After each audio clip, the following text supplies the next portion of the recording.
Hello friends, welcome back to my YouTube channel Gyan Vani. आज इस video में हम लोग अपना नया टॉपिक स्टार्ट करेंगे, दैट इज अकाउंटिंग प्रिंसिपल्स, उसके मीनिंग और and some features of accounting principles. So let's start the session. So accounting principle basically होता क्या है? Accounting principle, concepts and convention commonly known as generally accepted accounting principles are the basic rule that define the parameters and constant within accounting operates। तो हम लोग कह सकते हैं accounting principles क्या होते हैं? इनको बोला जाता है जनरली एक्सेप्टेड अकाउंटिंग प्रिंसिपल्स। ये कुछ ऐसे कॉन्सेप्ट्स हैं, ये कुछ ऐसे कन्वेंशंस हैं जिनको किस नाम से बुलाया जाता है? Generally accepted accounting principles. मतलब ये एक ऐसे प्रिंसिपल्स होते हैं अकाउंटिंग के जो पैरामीटर्स डिसाइड करते हैं, जिसके अंतर्गत जो अकाउंटिंग है वो ऑपरेट की जाती है। हर किसी के अपने अपने प्रिंसिपल्स होते हैं, ठीक है। उसी तरीके से अकाउंटिंग में भी हमारे कुछ ऐसे प्रिंसिपल्स होते हैं जिनके अंदर एक पैरामीटर्स को सेट किया जाता है, डिफाइन किया जाता है कि किस हिसाब से हमें अकाउंटिंग की जो रूल्स रेगुलेशंस हैं वो फॉलो करने हैं, ठीक है। तो ये क्या होते हैं जो accounting principle, concepts and conventions, जो जनरली एक्सेप्टेड अकाउंटिंग प्रिंसिपल्स हम लोग कहते हैं। ये बेसिक रूल्स होते हैं जो अकाउंटिंग के फ्रेमवर्क को डिफाइन करते हैं, ठीक है। और ये रूल्स बताते हैं कि फाइनेंशियल ट्रांजैक्शंस को कैसे रिकॉर्ड करना है, कैसे एनालाइज करना है और कैसे इनको रिपोर्ट तैयार करनी है। So these principles are the theory base of accounting. इसको हम लोग थ्योरी बेस ऑफ अकाउंटिंग भी कहते हैं, on the basis of which financial statements are prepared. In other words they are the guidelines for preparing the financial statement, ठीक है। Principles को हम लोग क्या कह सकते हैं? गाइडलाइंस, जिसके अंतर्गत हमको फाइनेंशियल स्टेटमेंट कैसे प्रिपेयर करनी है वो बताई जाती है, ठीक है। एक एंटरप्राइज है, एंटरप्राइज के भी अपने कुछ उसके प्रिंसिपल्स होंगे, कुछ उसूल होंगे, ठीक है। तो हम लोग उनके गाइडलाइंस को किस हिसाब से फॉलो करना है, ठीक है। हर चीज़ की गाइडलाइंस होती है, प्रिंसिपल्स होते हैं। तो ये बताते हैं कि हमें फाइनेंशियल स्टेटमेंट कैसे अपनी प्रिपेयर करनी है। देखो, अगर प्रिंसिपल्स नहीं बनाएंगे तो हर कोई अपने अपने अलग तरीके से अलग अलग मेथड को फॉलो करके अपने अपने प्रिंसिपल बनाएगा, अपने अपने तरीके से अकाउंटिंग करेगा। तो एक कॉमनली तरीके से प्रिंसिपल्स बनाए गए हैं अकाउंटिंग में, जिसके अंतर्गत एक पैरामीटर सेट किया गया है, डिफाइन किया गया है, गाइडलाइंस तैयार की गई हैं, जिसके अंतर्गत जो अकाउंटिंग के स्टैंडर्ड रूल्स एंड रेगुलेशंस हैं वो फॉलो किए जाते हैं, जिसके हिसाब से फाइनेंशियल जो स्टेटमेंट्स हैं वो बनाई जाती हैं। So principles of accounting are the general law or rule adopted or proposed as a guide to action and settle ground on basis of conduct or practice। ये जो डेफिनेशन है अकाउंटिंग प्रिंसिपल्स की है, किसके द्वारा दी गई थी? American institute of certified public accountants, ठीक है। तो ये क्या, इसका मतलब क्या होता है कि ये बेसिक रूल होते हैं, ठीक है। जनरल रूल्स होते हैं, लॉज होते हैं जो फाइनेंशियल ट्रांजैक्शंस को रिकॉर्ड करने में, उनको एनालाइज और रिपोर्ट करने के लिए फॉलो किए जाते हैं। तो ये एक गाइड की तरह काम करते हैं जो बताता है कि अकाउंटिंग किस तरह से की जानी चाहिए, ठीक है। तो सिंपल अगर हम लोग बोले तो ये फिक्स बेस या स्टैंडर्ड प्रैक्टिस होती है जो इंश्योर करता है कि फाइनेंशियल स्टेटमेंट सही हो, ट्रांसपेरेंट हो, रिलायबल हो, ठीक है। इन प्रिंसिपल्स को फॉलो करके ही बिजनेस अपनी फाइनेंशियल इंफॉर्मेशन को सिस्टमैटिकली तरीके से मेंटेन करते हैं और क्या करते हैं, प्रेजेंट करते हैं, right. So accounting principles are the basic or fundamental proposition generally accepted by the accountant as a set of accounting principles। accounting principles का basically मतलब क्या होता है? ये fundamental propositions होते हैं जो generally accept किए जाते हैं accountant के द्वारा as a set of accounting principles, जिसके basis पे जितने भी transactions हैं हमारी enterprise में वो record हो सके और financial statement उनके behalf पे बन सके, ठीक है। तो basically दो तरीके की categories होती हैं, एक तो accounting concepts होते हैं इनके अंदर और एक accounting convention होते हैं। concept का मतलब क्या होता है?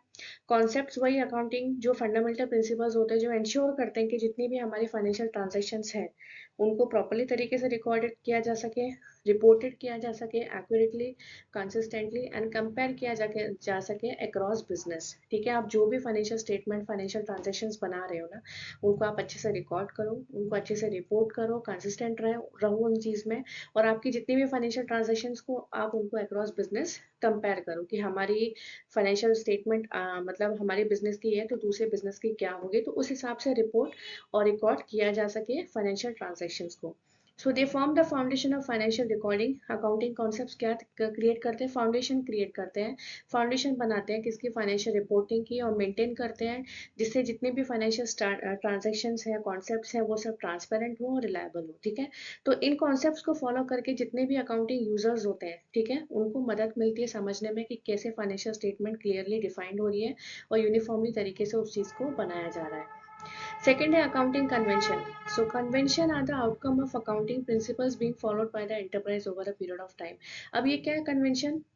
कन्वेंशंस होते हैं, ये आउटकम होते हैं अकाउंटिंग प्रिंसिपल्स के जो एंटरप्राइज के द्वारा over a period of time से यूज किए जा रहे हैं। अब देखो कॉन्सेप्ट तो बेसिक जो फंडामेंटल कॉन्सेप्ट होता है वो होता है, ठीक है, लेकिन कन्वेंशन क्या होता है, टाइम टू टाइम चेंज होते हैं, ठीक है, जिससे क्वालिटी अकाउंटिंग इन्फॉर्मेशन की क्वालिटी में मतलब इम्प्रूवमेंट हो, और अकाउंटिंग इन्फॉर्मेशन की जो क्वालिटी है उसको हम इम्प्लीमेंट कर सकें, अच्छी एक कन्वेंशंस को तैयार कर सकें। अब बाई चांस अब जैसा होता है कि पुरानी कन्वेंशंस को फॉलो नहीं करते हैं, तो टाइम टू टाइम उन कन्वेंशंस को चेंज करते हैं, ठीक है, जिससे जितनी भी हमारी अकाउंटिंग इन्फॉर्मेशन है उसमें क्वालिटी चेंजेस हो, ठीक है, और उसको एंटरप्राइज में इम्प्लीमेंट किया जा सके। तो इसके बेसिकली फीचर्स क्या होते हैं हम लोग देख लेते हैं इसके फीचर्स। फर्स्ट है कि accounting principles are man made, obviously बात है, ये तो मैन मेड है।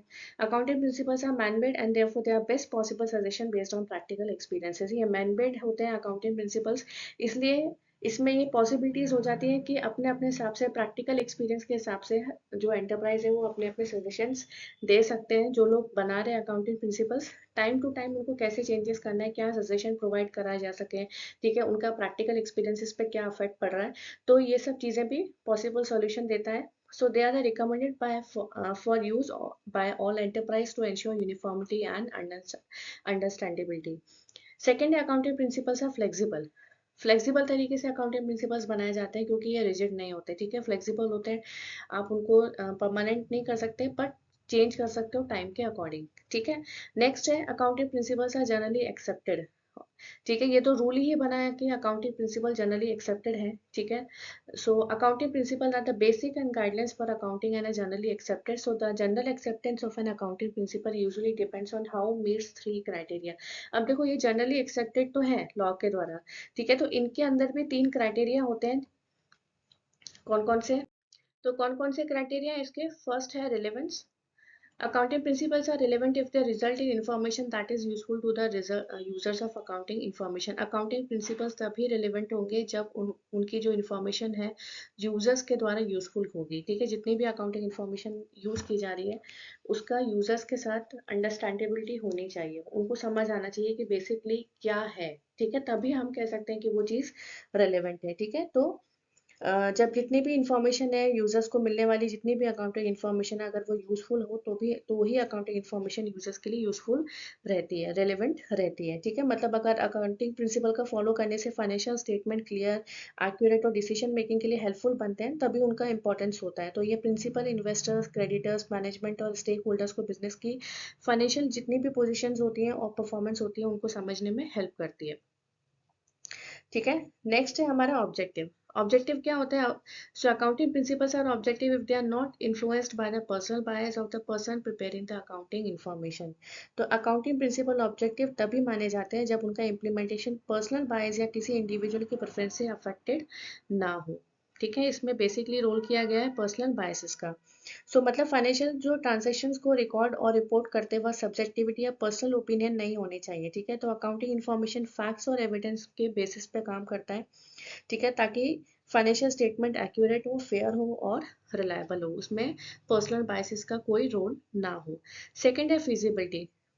Third, so accounting principles are feasible if they can be applied without undue complexity and cost, ठीक है। accounting principles feasible तभी माने जाते हैं जब उनका implementation ज़्यादा complex ना हो और उन्हें बिना किसी excessive cost के अप्लाई किया जा सके। मतलब अगर किसी अकाउंटिंग प्रिंसिपल्स को फॉलो करना है तो बहुत मुश्किल या महंगा ना हो, तो उसका प्रैक्टिकल यूज चैलेंजिंग हो सकता है, लेकिन इसलिए अकाउंटिंग प्रिंसिपल्स ऐसे होने चाहिए जो आसानी से इम्प्लीमेंट हो सके बिना अननेसेसरी कॉम्प्लेक्सिटी के और कॉस्ट के, ठीक है। तो अगर ये प्रिंसिपल ज़्यादा कॉस्टली और कॉम्प्लिकेटेड होगा तो छोटे छोटे जो बिजनेस या ऑर्गेनाइजेशन उसे फॉलो नहीं कर पाएंगे, ठीक है। तो जो अकाउंटिंग इन्फॉर्मेशन की जो कंसिस्टेंसी और यूजफुल को अफेक्ट कर सकता है, इसलिए सिंप्लिसिटी और कॉस्ट इफेक्टिवनेस अकाउंटिंग प्रिंसिपल्स के लिए इंपॉर्टेंट फैक्टर्स होते हैं, ठीक है। तो मतलब उसका रिलेवेंस होना चाहिए, ऑब्जेक्टिविटी होनी चाहिए और फिजिबल होना चाहिए, जिससे जितनी भी कॉम्प्लेक्सिटी और कॉस्ट है वो मतलब उसके बिना ही अकाउंटिंग प्रिंसिपल्स को अप्लाई किया जा सके, ठीक है। तो आज की वीडियो में बस इतना ही। अगर आपको ये वीडियो पसंद आए तो प्लीज़ इसे लाइक शेयर सब्सक्राइब ज़रूर करें। Thank you so much.